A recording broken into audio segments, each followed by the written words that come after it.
the sun see you. Let the sun see you. Let the sun see you.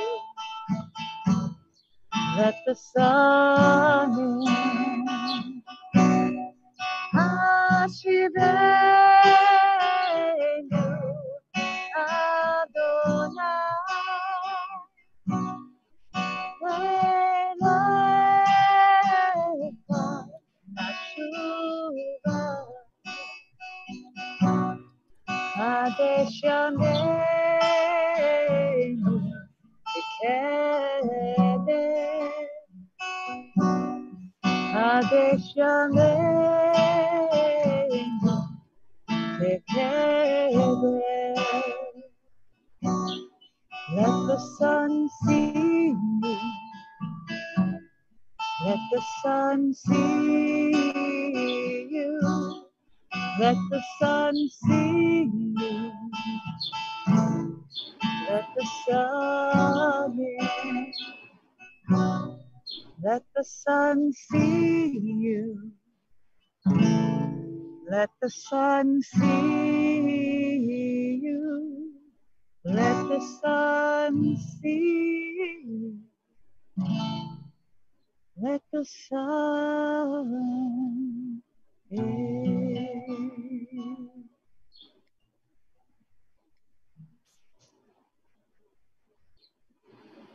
Good morning.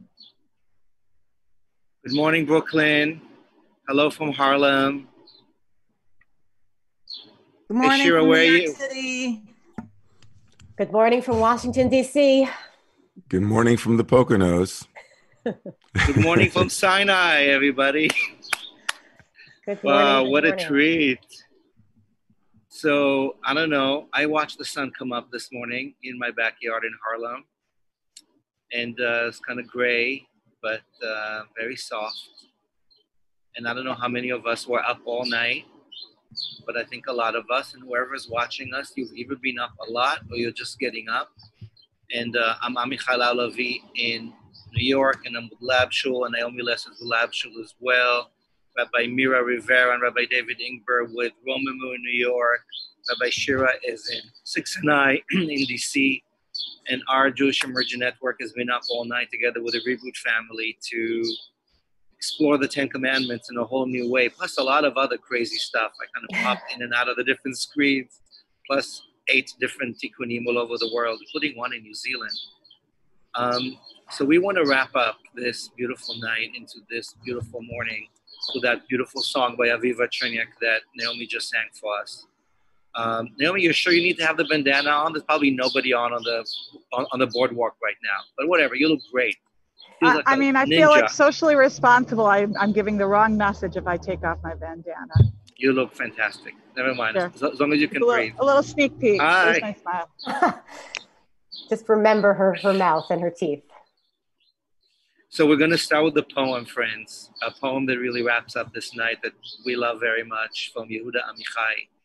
And going to then look at what it means to leave a night of intimacy into a day of more and in and out. So I'm going to read the poem in Hebrew, and then Rabbi Mira is going to read it in English, and then we're going to go into strange legends.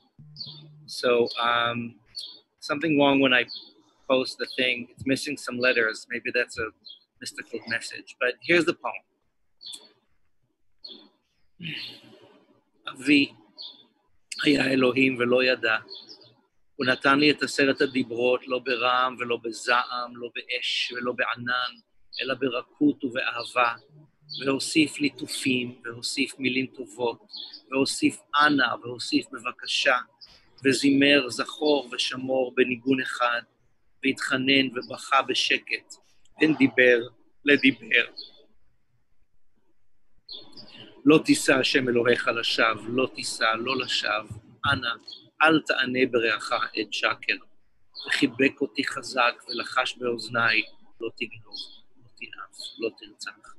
ושם את כפות ידיו הפתוחות על ראשי בברכת יום כיפור, כבד, אהוב, למען יאריכון ימיך על פני האדמה. וכל אבי לבן כמו שיער ראשו. אחר כך הפנה את פניו אליי בפעם האחרונה כמו ביום שמת בזרועותיי, ואמר, אני רוצה להוסיף 2 ל10 הדיברות. הדיבר ה11 לא תשתנה. הדיבר ה12 תשתנה. כך אמר אבי ופנה ממני והלך ונעלם במרחקיו המוזרים. My father was God and didn't know it. He gave me the 10 commandments, not in thunder, not in anger, not in fire, not in a cloud, but gently and with love. He added caresses and tender words, would you, and please, and chanted, remember and keep with the same tune, and pleaded and wept quietly between one commandment and the next. You shall not take the name of your Lord in vain, shall not take, not in vain. Oh, please don't bear false witness against your neighbor. And he hugged me and tightly and whispered in my ear, you shall not steal, shall not commit adultery, shall not kill. And he laid the palms of his wide open hands on my head. And with a Yom Kippur blessing, honor, love, that your days may be long upon this earth, the voice of my father, white as his hair. Then he turned his face to me one last time, as on the day he died in my arms, and said, I would like to add 2 more commandments. The 11th commandment, you shall not change.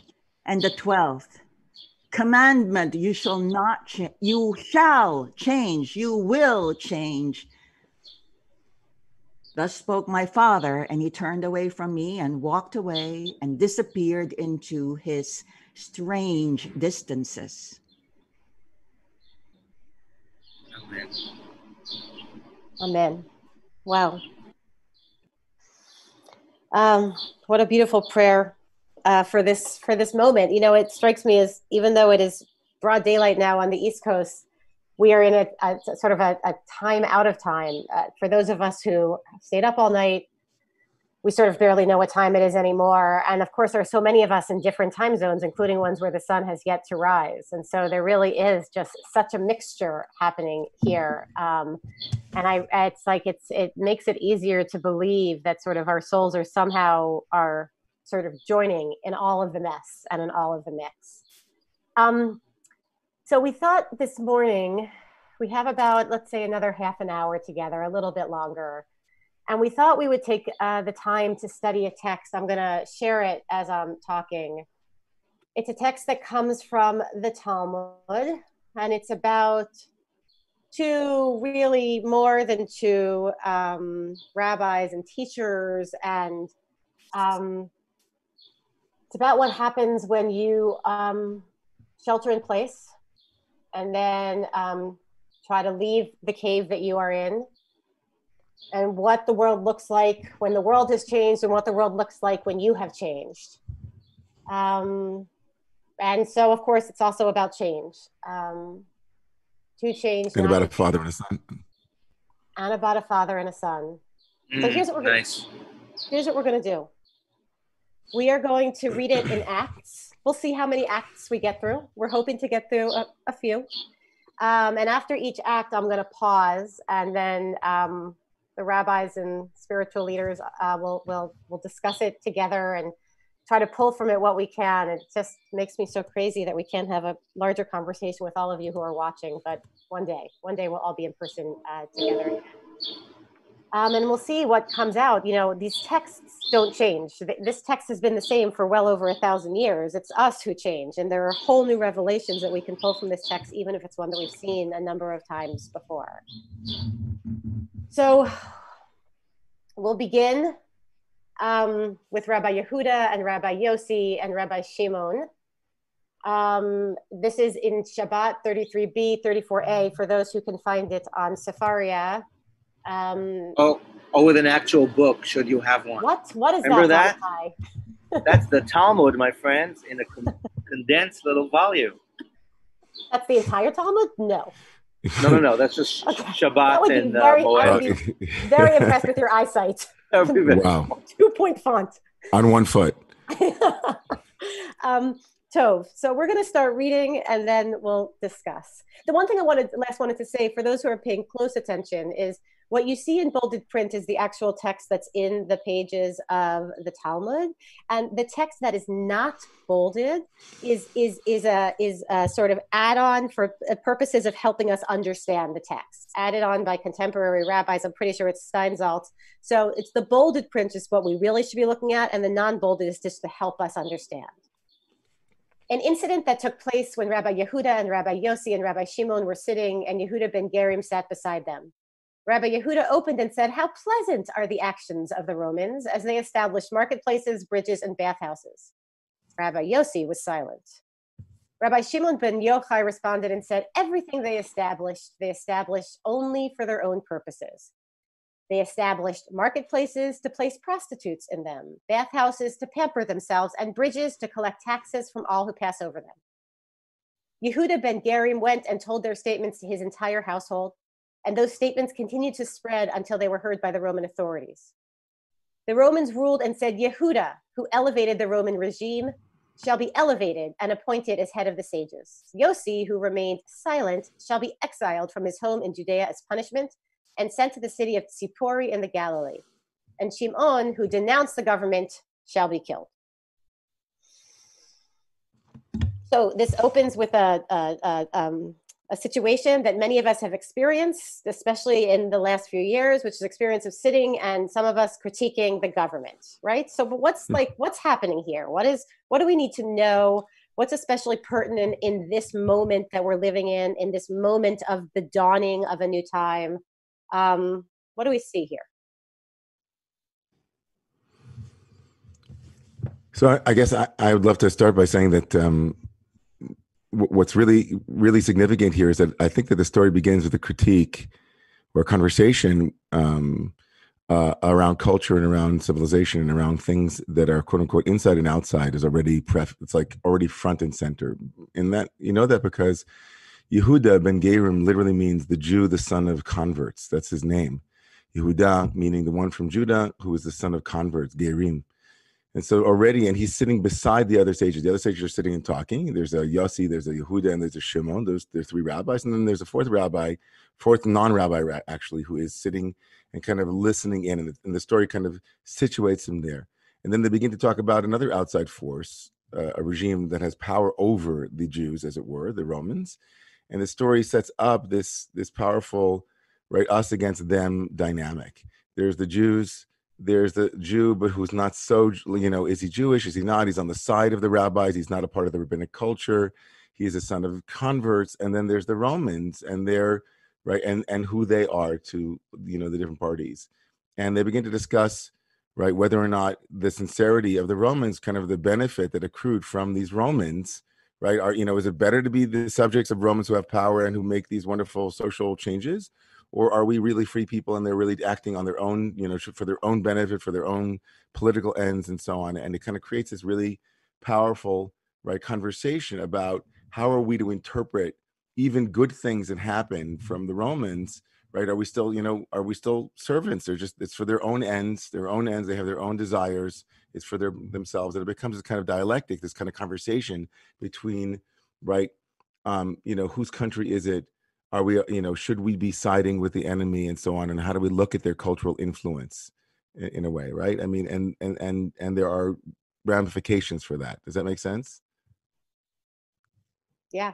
I mean, and this is such the Jewish story, right? This is just the Jewish story of, are we insiders? Are we outsiders? Are we in the liminal space between, and we especially experience that in America a lot today. And so you see it here reflected out. It also makes me think of corporate America. Sorry, Amichai. Totally. Like even the positive things of corporate America, like for what purpose is that? For a dollar versus, for the benefit. What's the ikar? What's the intention of that? And the fact that different perspectives or different channels will give you a different truth. So here he's Yehuda ben Gerim in Shabbat, but in a few other rabbinic sources where the story is alluded, he's just known as Yehuda. Right? So whoever wrote this story in this version wanted to go to this insider-outsider kind of xenophobic suspicion versus just, here's this guy, and they're all sitting around saying, you know, what am I watching? Fox and CNN, this channel or that channel. How am I looking at reality? And right. And Shimon Bar Yochai was such an interesting character. We're going to get later into why he's so connected to this night and to the long night of staying up and the mystical tradition. Is also known as a political, how shall I say this gently, a zealot. He's majorly on the right wing, and he's known for that throughout Talmudic literature. So whoever's writing this version had a point of putting in that the guy who's denouncing them, the surveillance is somewhere on the cusp or between insider, outsider. Do we trust, do we not trust? That threshold is really interesting. And the whole story is going to play with thresholds. I'm sorry, Rabbi Mira, go ahead. Yes, and I think also, again, like 2 words make such a big difference. If you don't know the other versions, that minus Ben Gerim, but even then here we just see, whether we like it or not, there's an interdependence, you know, between this holy circle and the place that they live in, right? Unless they're completely in a cave somewhere in the Himalayas, they have to deal with these people. So there's interdependence. So who's Gerim here? You know, we are strangers in the midst of our host countries. Jews are. Yeah, and Shimon Bar Yochai, I mean, we're going to go into the second and third and fourth act, hopefully, if we stop it. But like, it's everything is already front loaded into this story. Like Shimon Bar Yochai is, you know, his viewpoint of suspicion and not trusting people is really up front, right? And so we'll see by the end of the story if actually whoever writes the story, as Amichai said, wants us to take that away, right? What do they want us to take away? We won't know until we move into the next acts. All right, I'll move us through. Act 2 is short. Rabbi Shimon Bar Yochai and his son, Rabbi Elazar, went and hid in the study hall. Every day, Rabbi Shimon's wife would bring them bread and a jug of water, and they would eat. When the Romans' decree intensified, Rabbi Shimon said to his son, "Women are easily impressionable, and therefore there is room for concern lest the authorities torture her and she reveals our whereabouts." They went and hid in a cave. Anyone want to pull out, or should I just move us to Act 3 as well? Can I just say something quickly about this passage? Because it's really, so just really quickly, there's no way that Shimon Bar Yochai, as soon as Shimon Bar Yochai says that the enemy is the quote unquote Romans, he's already he's assuming that there's a vulnerability, that there's a dependency on anything outside of himself or his culture or anything that's kind of the self, whether it's the individual self or the culture, is, you know, somehow dangerous. And immediately the second act brings us into contact with his son. Like, in other words, him plus. It's like Shimon Bar Yochai now plus Elazar. Okay, that's interesting. Now he needs to hide somewhere. Guess what? He needs to hide somewhere. He needs to hide somewhere. And in that hiding, he needs his wife. He needs someone that can make him even more vulnerable, as it were. He's dependent. He hates being dependent on the Romans, dependent on, you know, but in the story, he needs his wife. Otherwise, he's going to die. They need water and they need bread. In other words, there's no place where you can go where you are not dependent on other humans, whether it's other Jews or your, you know, or the Romans or the world. But the story keeps going down its crazy path. Now he's going to hide in a cave where nobody can help him, except we'll see what helps him in Act 3. Yeah, I mean, right, and Dafka, a study hall, in terms of exactly the point you were making, David, like, that's not exactly the most, if I was a Roman soldier looking for Rashbi, that's exactly the first place I'd go. And so it's like there's something that's really, he needs to see that he has not yet seen. Exactly. He needs a revelation. Huh. And I just want to say, we should mention the little misogynistic moment here about Nashim Da'atan Kala, women, you know, and it's not about impressionable. That's kind of a weird translation. But I just want to say that's a whole other conversation. Ishto hi beito in the Talmud, like the woman is the home, your wife is the container.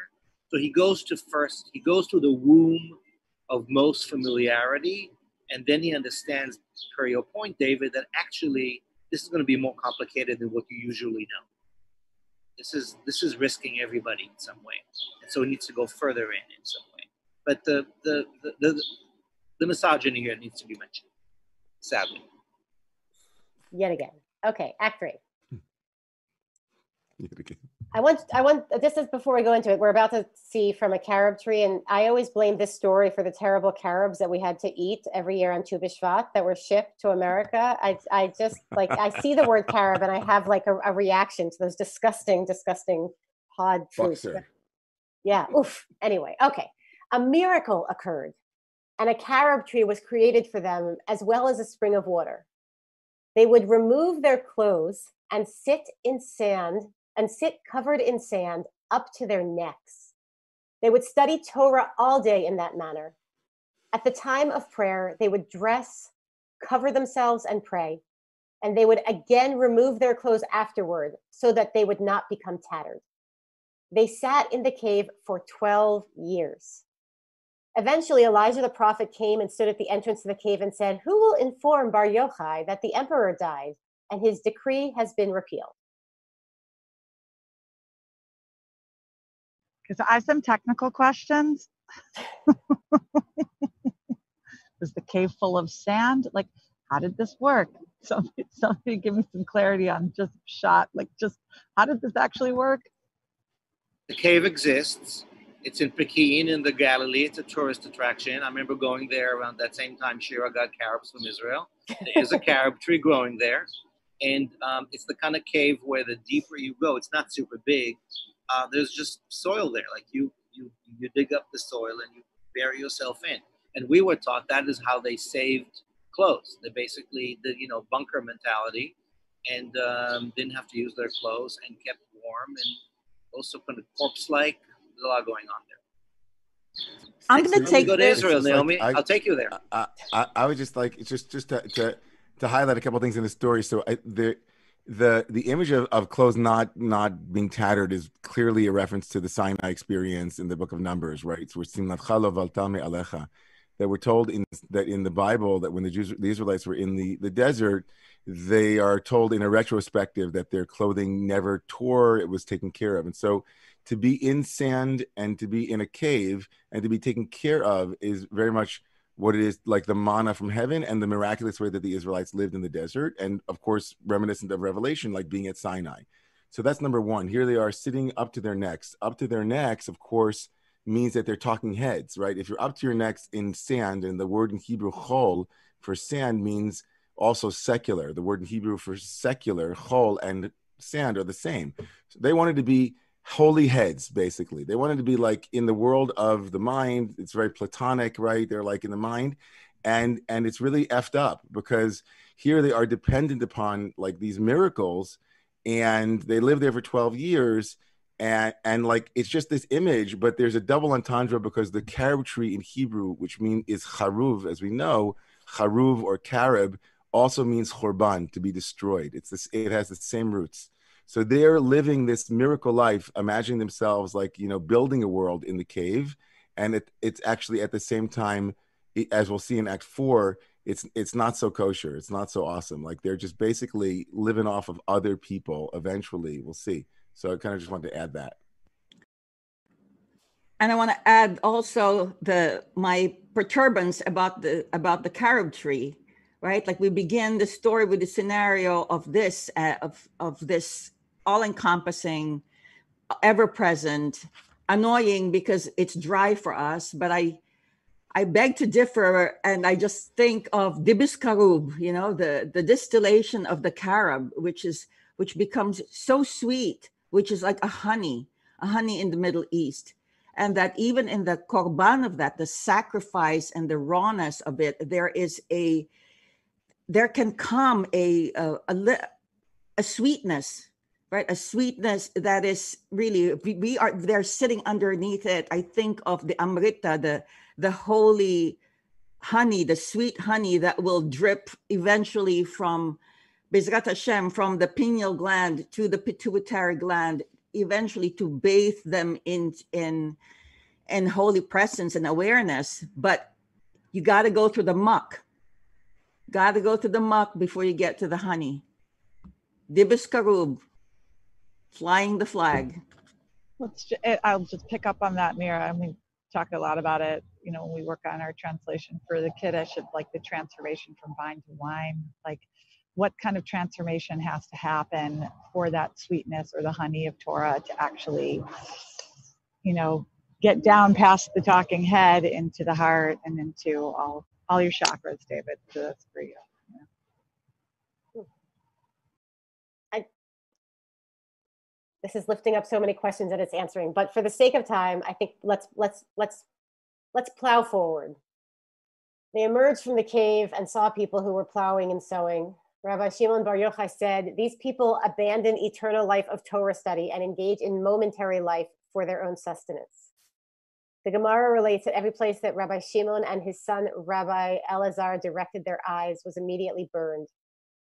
A divine voice, a bat kol, emerged and said to them, did you emerge from the cave in order to destroy my world? Return to your cave.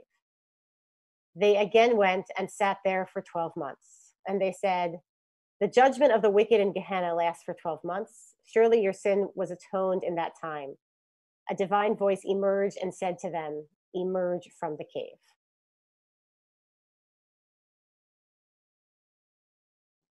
Okay, so they come out of the cave the first time after 12 years. And they are incredibly judgmental of what they see. In a violently judgmental. And so there's something they still have to learn. There's something that the bat kol, to be a little bit redemptive after what Amichai said earlier, the sort of a voice somehow associated with the feminine said, you haven't figured it out yet. You haven't gotten it right yet. Go back to your cave. Then they go back and there's some sort of atonement or something. Mourning period, atonement period. And then we'll see what happens when they come out for the second time. It's so powerful. I mean, I know in our context, we may not compare. Some of us have been sheltering in peace in our own homes or apartments or however, in better or worse situations with whatever domestic realities of anxiety and worse. And then after, I don't know, I think I first walked out after 10 days. And like, oh, wow, there's the world. There's people. And I'm lucky I have a backyard. But, right? And I remember stories that my father would tell me, or we know like Holocaust stories of people coming out of hiding for real, for years, not maybe 12 years. But then, and you know what? Business as usual. You know, that Polish farmer is still working his field and and you look and say, really? I've just been inside this cocoon. And the Hebrew is Chayei Olam and Chayei Sha'ah. So powerful. Like, you know, Chayei Sha'ah is like people are involved in the right now instead of being in the eternal. And it's almost like us spending the night here in screens, immersed in wisdom and learning, while, you know, you can just like pop a screen and go on Amazon and order something or watch whatever. Fine. So like, what is it our focus on? What is Chayei Olam, being in the life of Olam, which means both world and eternity, both space and time. So these 12 years of this mystical experience of Shimon and his son, of course, according to Jewish tradition, that's where the Zohar gets written. Like the most important book of illumination gets written when they're in 12 years of quarantine, in hiding. And when they emerge out, this mortal coil just seems redundant, almost. So powerful. It is, and I'm also thinking, just to piggyback on what you're saying, Amichai, it's like the both the contrast between the beauty of what the tradition says happened in the cave and this massive artistic, spiritual, intellectual project that, you know, purportedly took place in the cave, and yet the story has them, you know, somehow there is a huge distance between the cave, like Plato's cave, or like the inability to actually to refocus their eyes on the world, and that somehow is a diminishing of their artistic, intellectual accomplishment. And I'm also thinking, when I read this story now, it's like amazing to think about ivory towerness or disconnect between, let's say, often I hear about, especially when we hear about things that are going on in our country. And so often people on the coasts are being told that we live in a bubble. Kind of a bubble is another way of talking about a cave. Like we live in a we're not exposed, as it were, to the real life, right? That is, right, maybe a mile away from the Upper West Side. There is a whole other world that we're not, that we're insulated from, and we don't see it. And when, and how often when we see it, we misread it because of our own, our own reference, not having a broad enough perspective. So there's a kind of a critique here of that, but I'm also confused by how going back into the cave helped, so that's also a question, like how did going back into the cave help them get ready to come back out into the world and see it in the proper way? But maybe, a punishment, or maybe like, I don't know, maybe they need to cook a little bit longer. Or like, I think about like Groundhog Day. Like they had to keep on trying until they could get it right. And these guys only had to do it twice, once for 12 years and once for 12 months. Like they thought they had gotten it right the first time they came out after 12 years because, they had the Zohar. But as you said, there was this critique. They hadn't gotten it right. Not only it's not even like it was neutral. They were harming people with the way they were behaving in the world. And so they had to go back in. And that's the play on that word again, by the way, because the word lahachriv et olami yatzatem, God says, did you come out to lahachriv, to Carob my world? Is that the way it is? I give you Carobs and you get it for free from God, but then you go and destroy the world out there and not see that the Carob inside is also all the things that are going on outside. It's kind of like a little thing there. So Rav, maybe it's because we go in and out of day and night. They have chin ben yom ben laila, so that we can distinguish between night and day. We can distinguish that inside the cave, there's one way, like the fellows were thinking of, preparing, do not murder. We said, ovs, duh, right?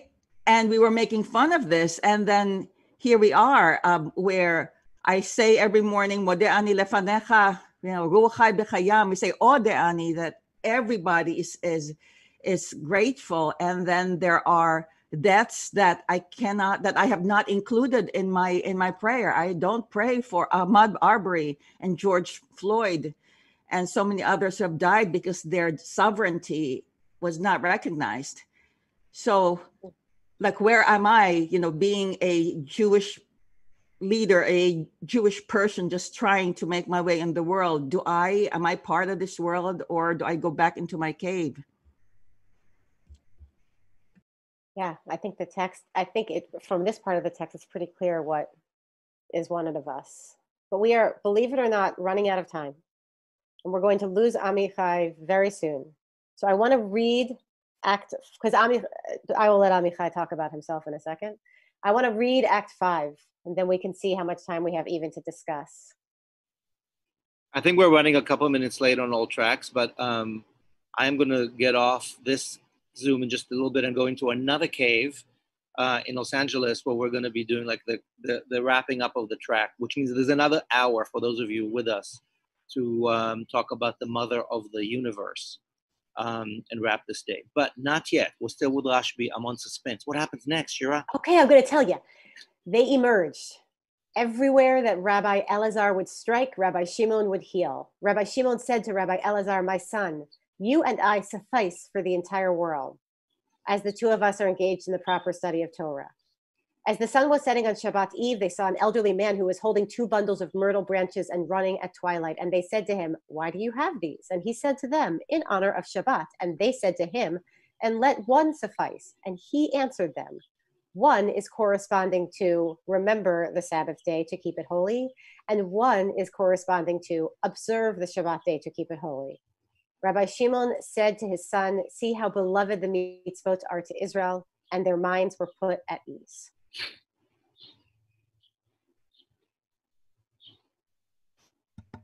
And so it seems what happens is they go back in, they come back out, they almost get it wrong again, right? Because Shimon, Elazar is still striking, although Shimon has clearly evolved. And then, but this you and I suffice for the entire world. But they don't. They just don't. But then the beauty of the poetry of this tale is that you've got this image of the two of them, Tavani, father and son, very mythic. And then this old man comes in. He's holding 2 bunches of hadassim, of myrtle, and one's shamor, one's zachor, one's keep, one's guard. It's exactly the mirror image of these 2 men who are yin and yang in some way. One strikes, one heals. It's like left, right, brain thing. And this old man, wisdom, comes out and says, Shabbat, the Sabbath queen, feminine. You need both. You got to have 2. You got to have this power and that power.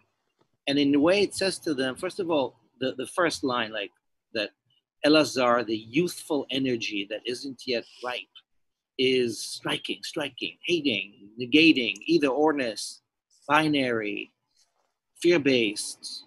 And his dad needed 1 more year to cook in the oven to come out and be like, oh, okay, that's how you do this, chill. And then the older man, like the third rung here, ripeness, comes and says, yeah, you need both. And that's about Shabbat. It's about stopping. Shabbat is also kind of cave. And that coda at the end, oh, this is how the Jews love mitzvot, that's very didactic. But there's something poetic there about balance. You need the balance. Like you need to have judgment. And I want to underscore the balance thing by noticing that it happens at twilight. And so what's remarkable here is that the story, which begins with liminal between the Jew who is the son of converts, returns in the end of the story to this space between the betwixt and between the twilight space. Even as we hear dawning, what dawns on us in this story is that we are always living with liminalities, with places that try to conjoin, right? A father and a son, generational conjoining, channel conjoining, in the cave, outside the cave, 2 elements of Shabbat. And it's all happening here at twilight. And what's remarkable here is that an old man who is running, Kamarahet, it says in the Talmud, he's running. And he's running because the beauty of the mitzvot, in other words, the beauty of, there is a way for the physical world, which they have rejected, to elevate humanity, to elevate a person to do something that is contrary to what you would expect of an older man. Like he's literally lifted up by his desire to bring these hadassim, these myrtle branches. And that's like, in other words, the power here of the story to end by saying, we can gain tremendous spiritual nourishment from the places on the edges, on the peripheries, by including and expanding to include, all of the things that we don't know and the mysteries. Right, and the things that we think that are so different, maybe they're different. We love to put people in categories. It's a human instinct. It's actually a Jewish instinct as well.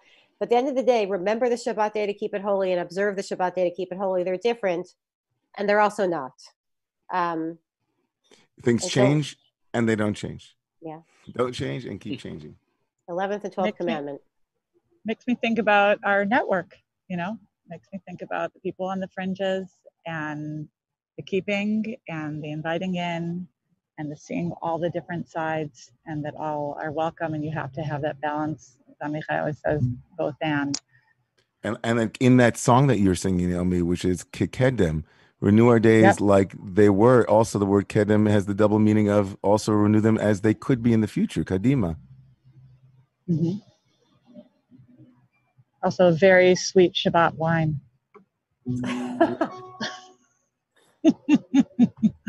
So, folks, I think we're going to wrap this up, right? Yeah. Yep. So, Naomi, before you lead us out with this beautiful nigun, I just want to say, Jewish Emergent Network, rock on. Sisters, brothers, siblings, and Reboot family. I'm about to hop off to be with Jill Soloway and a bunch of friends to honor the Mother of the Universe who popped up in the mysterious amulet at the beginning of March. So you're welcome to join us there. I'm sure there's a lot of thank yous to everybody, all the tech team, all the providers, all the partners, all the watchers, all the keepers of the flame and the leavers of the caves. I'm going to say, Chag Sameach, friends. How beautiful to be dawning with you. May we do this again in person, but screen seems to work. Let's meet in a really, really big cave and eat very sweet carob honey and make the world sweeter. Well, see you later. Thanks, thank you. Brazilians from New York City. And I just want to say that if you folks who are on, what's the portal called? Twitch? What is it? Is that right? Do I have it right? What's the little portal that everybody's chatting on? Yeah, we're gonna go with Twitch. Twitch, is that what that's the name of it? Right. It's okay. not Slack, so it's not Google. We're gonna say Twitch. We're still in the cave. We're still in the cave. We don't know. We're in the 90s cave. So I do want to say also that, like, if you enjoyed anything from tonight, from this entire weaving through the 10 Commandments and retranslating for our modern times with these very, very ancient tools for wisdom and for living, there are 7 communities here that have a lot to offer if you want to continue to dig deeper, to go into the cave, to come out, and to apply to your own lives. And so please look through on the Reboot website. There are links to the Jewish Emergent Network. And, you know, you'll see us again in a lot of different forms as we continue to shelter in place and to be shelter for one another. So let's take ourselves out into the rest of this Shavuot day. Good morning, San Francisco, as the sun starts to come up. Let the sun see you. Let the sun see you. Let the sun see you. Let the sun in. I have to do it. There's nobody around me. Let the sun see you. Let the sun see you. Let the sun see you. Let the sun in. Hashivenu Avaya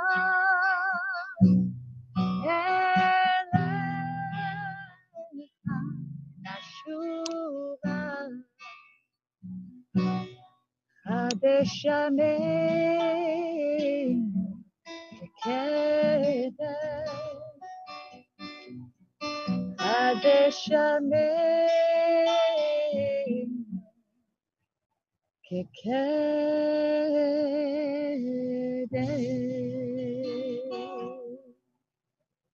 Chag Sameach, everybody. Thank you, everyone. My teachers, have a great morning. Have a great holiday. Chag Sameach, everybody. Beautiful. Love seeing you guys.